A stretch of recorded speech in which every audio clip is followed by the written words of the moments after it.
ইনিংসের তৃতীয় বলে ছক্কা দিয়ে রানের খাতা খোলা হাবিবুর রহমান সোহান মাত্র ১৪ বলেই ছুঁয়ে ফেলেন হাফ সেঞ্চুরি। দ্রুততম বাংলাদেশি হিসেবে এই রেকর্ড গড়ার পরই সমর্থকদের বেড়ে যায় প্রত্যাশা, এবার বুঝি হয়েই যাবে বিশ্ব রেকর্ড।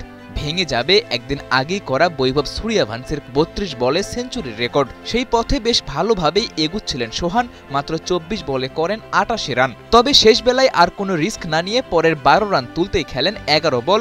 বিশ্ব রেকর্ড কিংবা সূর্যবংশীর করা সেঞ্চুরির রেকর্ড হয়তো ভাঙা হয়নি সোহানের, তবে বাংলাদেশি হিসেবে নিজেকে নিয়ে গেছেন চূড়ায়। ফিজিক্যাল কারণেই বাংলাদেশের ক্রিকেটাররা বড় বড় ছক্কা হাঁকাতে পারে না, এদেশের ক্রিকেটের সাথে এমন মিথ বহুদিনের।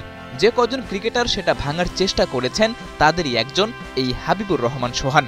ঘরোয়া ক্রিকেটেও নিয়মিত করেছেন রান, দেখিয়েছেন নিজের হার্ড হিটিং ক্যালিবার। এই তো কদিন আগেই এনসিএল টি-20তে ৭ ইনিংসে ২১৮ রান করা সোহানের স্ট্রাইক রেট ছিল ১৮০-ও উপরে। এক ইনিংসে ৪৫ বলে ৯৪ করেও পাওয়া হয়নি সেঞ্চুরি, সেই আক্ষেপটাই হয়তো মেটালেন এ দলের জার্সিতে।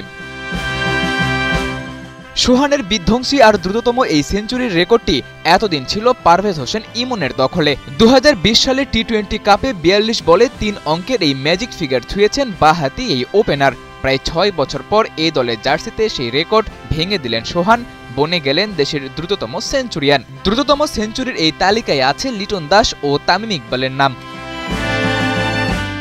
এশিয়া কাপ, রাইজিং স্টার্সের মতো টুর্নামেন্ট আর এ দলের জার্সি বলে সোহানের সেঞ্চুরিকে ছোট করে দেখারও সুযোগ নেই, কারণ বাংলাদেশ এ দলের প্রতিপক্ষ ছিল হংকংয়ের জাতীয় দল।